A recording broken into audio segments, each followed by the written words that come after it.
नमस्कार, मी प्राध्यापक मिलिंद गायकवाड. यश अकॅडमीमध्ये आपलं मनपूर्वक स्वागत.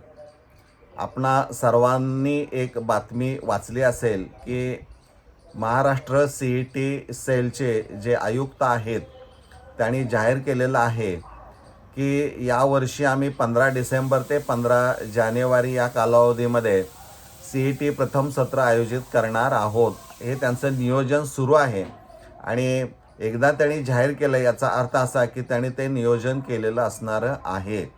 त्यामुळं विशेषतः 12वी विज्ञान शाखेतून व्यवसाय कोर्सेससाठी प्रवेश घेण्यासाठी जे विद्यार्थी प्रयत्न करत असणारे आहेत, या सर्व विद्यार्थ्यांच्यासाठी 15 डिसेंबर 2026 ते 15 जानेवारी 2027 हा जो काही कालखंड असणारा आहे, हा निश्चितच तुमच्या दृष्टिकोनातून अतिशय कठीण असणार आहे आणि तुमची खरी परीक्षा घेणारा असणार आहे. त्याचं कारण आहे की एकतर महाराष्ट्र CET सेल या कालावधीमध्ये प्रथम सत्र आयोजित करत आहे, त्यामुळे त्याचा अभ्यासाचा लोड तुम्हाला वाढणार आहे. त्याच दरम्यान बोर्ड परीक्षेची सराव परीक्षा जी असणारी आहे, म्हणजे बोर्ड परीक्षेला प्रत्यक्ष जाण्यापूर्वी प्रत्येक कॉलेजमध्ये सराव परीक्षा घेतली जाते, त्याला आपण प्रिलिमिनरी एक्झामिनेशन म्हणतो, लेखी परीक्षा. ही त्याच दरम्यान असणार आहे आणि त्यानंतर लगेच प्रॅक्टिकल्स, कारण प्रॅक्टिकलला देखील 30 गुण असल्यामुळे त्याचंही महत्त्व असणार आहे. त्यामुळं प्रॅक्टिकल्स देखील सराव परीक्षा असणार आहे. म्हणजे CETची परीक्षा, 12वी सराव परीक्षा, लेखी परीक्षा, प्रॅक्टिकल परीक्षा याच कालावधीमध्ये असणार आहे. आणि साधारणपणे JEE मेन हा प्रथम सत्र याचं देखील 20-21 जानेवारीला सुरू होतं आणि ज्या कालावधीमध्ये JEE मेन एक्झामिनेशनचं शेड्यूल्ड असतं शेवटच्या आठवड्यामध्ये जानेवारीच्या, त्याच दरम्यान बोर्डाची प्रॅक्टिकल सुरू होतात, बोर्ड परीक्षेची प्रॅक्टिकल सुरू होतात. त्यामुळं त्या विद्यार्थ्यांना एकाच वेळी 4 ते 5 परीक्षांची तयारी करावी लागते आणि प्रत्येक परीक्षा ही तितकीच महत्त्वाची विद्यार्थ्यांच्या दृष्टिकोनातून असणार आहे. त्यामुळं हा जो काही कालखंड असणार आहे तो त्या विद्यार्थ्यांच्या दृष्टिकोनातून अतिशय कठीण अशा पद्धतीचा असणार आहे आणि नेमकी गोंधळलेली अवस्था असणार आहे.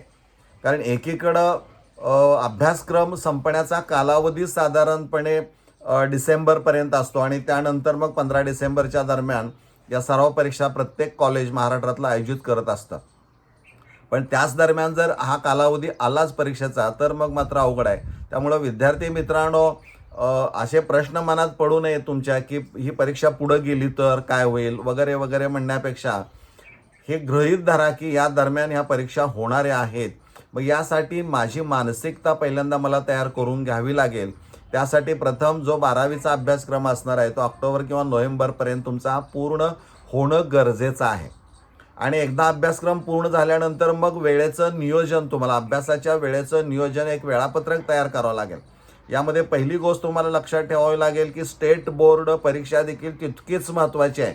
आणि JEE मेन नंतर तुम्हाला ॲडव्हान्सला जायचं असेल तर 75% गुण हे आवश्यक असणार आहेत किंवा बोर्डाच्या 20% ते मार्क्स तुमचे पडणं आवश्यक असणार आहे. त्यामुळे स्टेट बोर्ड परीक्षेचं महत्त्व कमी करून चालणार नाही. त्याचं आणखीन एक कारण सांगतो. तुम्ही CET द्या, JEE द्या किंवा नीट द्या, प्रत्येक परीक्षेचा बेस हा तुमच्या 11वी आणि 12वीच्या टेक्स्टबुकमध्ये ते बेसिक कन्सेप्ट सगळे आहेत. ते एकदा नीट व्यवस्थित समजून घ्या. एकदा बेसिक कन्सेप्ट तुमचे समजले ना की मग बोर्ड परीक्षा नंतर ज्या परीक्षा एंट्रन्स एक्झामिनेशन असणार आहेत, प्रवेश परीक्षा व्यवसाय कोर्ससाठी आवश्यक असणाऱ्या, तिथं अप्लाइड नॉलेज तुम्हाला वापरायचं आहे. म्हणजे each and every question is based on application based असणार आहेत आणि त्यामुळं ते नॉलेज जे तुम्ही मिळवलेलं असणार आहे ते कसं अप्लाय करायचं तेवढंच तुमच्या लक्षात येणं आवश्यक असणार आहे. मग आता इथं नेमकं काय करायचं आहे तर स्टेट बोर्ड आणि MST CETचा अभ्यासक्रम एकच आहे. त्यामुळं लक्षात घ्या की स्टेट बोर्डचा चांगला अभ्यास केला तर त्याचे फायदे स्टेट बोर्डला चांगले गुण मिळतील आणि CETची पूर्ण तयारी झालेली असणारी आहे. त्यामुळं शेड्यूल्ड तयार करत असताना स्टेट बोर्डसाठी दिवसाचा निम्मा भाग द्या आणि JEE आणि CETसाठी दुपारचा वेळ असणार किंवा दिवसातला निम्मा भाग दुसरा द्या. सकाळ दुपार शिफ्ट कसं त्या पद्धतीनं तुम्हाला जे योग्य वाटेल तुमच्या ॲबिलिटीप्रमाणे, तुमच्या क्षमतेप्रमाणे ते तुम्ही नियोजन करणं गरजेचं असणार आहे. त्यामुळं तुम्ही ठरवायचं आहे की मला ह्या कालावधीमध्ये हा विषय सकाळ शिफ्टमध्ये करता येईल किंवा हा विषय दुपार शिफ्टमध्ये करता येईल. पण ते एकदा वेळेचं नियोजन केलं की ते फॉलो करणं हे तुमचंच काम असणार आहे, कारण वेळापत्रक तुम्ही केलेलं आहे. त्यामुळं तुम्हाला ते फॉलो करावं लागेल, कारण इतका शॉर्ट कालावधी. आता आपण आज 16 ऑगस्ट आहे मित्रांनो, म्हणजे ऑगस्ट महिना संपतोय, सप्टेंबर की लगेच ऑक्टोबर नोव्हेंबर, म्हणजे 2 महिनेसुद्धा पूर्ण तुमच्याकडं नाही आहेत. त्यामुळं घाबरून न जाता शेड्यूल्ड नेमकं शांत डोकं ठेवून तयार करा आणि त्या वेळेच्या नियोजनाप्रमाणे अभ्यास जर केला तर कुठंही तुम्हाला अडचण येणार नाही. फक्त त्याप्रमाणे तुम्हाला अभ्यास करावा लागेल. हे पक्कं नियोजन तुम्हाला पाळावं लागणार आहे आणि बेसिक कन्सेप्ट सगळे क्लिअर करणं हे खूप महत्त्वाचं असणार आहे. त्यामुळं विद्यार्थी मित्रांनो, या अडचणी ज्या आहेत त्या सोडवण्यासाठी आणि तुमची चांगली तयारी व्हावी यासाठी यश अकॅडमी नेहमी या विद्यार्थ्यांच्या साथीला असते. यावर्षी एक आपण वेगळा उपक्रम राबवत आहोत की 2026ला जी काही परीक्षा झालेली आहे CET 2 सत्रांमध्ये, त्याचे जे काही टॉपिक वाईज प्रश्न विचारलेले आहेत ते तुम्हाला मी व्हिडिओच्या माध्यमातून तुमच्यासाठी उपलब्ध करत आहे यूट्यूबवर, की जेणेकरून या परीक्षांची काठिण्य पातळी म्हणजे CETची काठिण्य पातळी गेल्या 2-3 वर्षापासून वाढवलेली आपल्याला पाहायला मिळते. यावर्षी तर ती जास्त वाढवलेली आहे, कारण प्रत्येक प्रश्न तुम्हाला जो आहे तो साधारणतः केमिस्ट्रीचा म्हटलं तर 45 सेकंदात तो सोडला पाहिजे. आणि इथं प्रश्न वाचताना तुमच्या लक्षामध्ये येईल ते फॉर्मॅट पाहिल्यानंतर की आपल्याला तेवढ्या वेळेमध्ये प्रश्न सोडवता येईल का. तर यासाठी तुम्हाला प्रचंड किमान 5 ते 6,000 प्रश्न तुम्हाला सोडवावे लागतील आणि तो सराव झाल्यानंतर मग तुमच्या लक्षात येईल आणि वेळेचं नियोजनही तुम्हाला ते करता येईल. त्यामुळं या 2026ला जे काय प्रश्न विचारलेले आहेत त्याची नेमकी काठिण्य पातळी काय आहे, कशा पद्धतीनं प्रश्न विचारलेला आहे आणि त्याचा बेसिक कन्सेप्ट कसा लक्षात ठेवायचा, तो एकदा लक्षात ठेवला की मग कशाही पद्धतीनं प्रश्न विचारले तर ते सोडवण्याची क्षमता ही तुमच्याकडं निर्माण झालेली असणारी आहे. त्यामुळं तुम्हाला एकच काम करावं लागेल की तुम्ही जर त्या चॅनलवर नवीन असाल तर तो सबस्क्राईब करायला विसरू नका आणि आयकॉन बेल दाबायला विसरू नका, कारण ह्या दोन्ही गोष्टी तितक्याच महत्त्वाच्या आहेत आणि फ्री ऑफ कॉस्ट आहेत. तुमच्याकडून कोणत्याही प्रकारचा मोबदला घेतला जात नाही आहे. तुम्हाला मेंबरशिप घ्यायचं असेल तर तुम्ही घेऊ शकता, परंतु तशा पद्धतीनं एक विद्यार्थ्यांना चांगल्या पद्धतीची मदत व्हावी या दृष्टिकोनातून हे व्हिडिओज यूट्यूबवर उपलब्ध केले जातील, ते तुम्ही पाहावेत.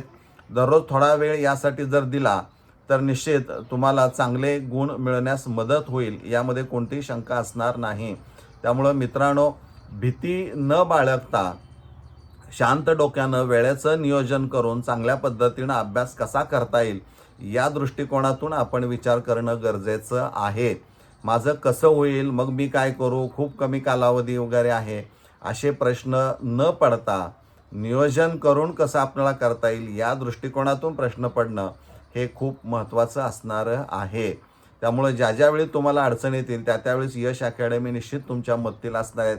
अगदी तुम्ही कमेंटमध्ये म्हणाले की यावर व्हिडिओ काढा तर निश्चित तुमच्यासाठी तो उपलब्ध करून दिला जाईल, अशी एक मी यश अकॅडमीच्या माध्यमातून मी तुम्हाला हमी देतो आहे. पण तुम्ही कमी पडू नका.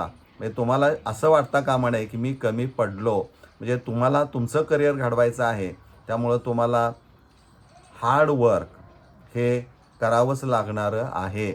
आणि END एंड आपण म्हणतो, आता माझं संपलं असं नाही, एंडचा लॉंग फॉर्म आहे एफर्ट्स नेव्हर डाईज. म्हणजे तुम्ही जे काही एफर्ट्स घेतलेले असणारे आहेत ते तुम्हाला 100% पुढं उपयोगी पडणारे आहेत. हा एक विचार आपल्या मनामध्ये ठेवून आपण तयारी करावी. कालावधी खूप आहे, खूप कमी आहे तर आहे, पण त्यामध्ये करण्यासारखं खूप जास्त पण आहे. तर या गोष्टींचा सारासार विचार करून आपण नियोजन करून अभ्यासाला लागा, वेळ घालवू नका. मला वाटतं आपल्याला हे निश्चित समजलेलं असणार आहे. आपण इथं थांबूया. धन्यवाद.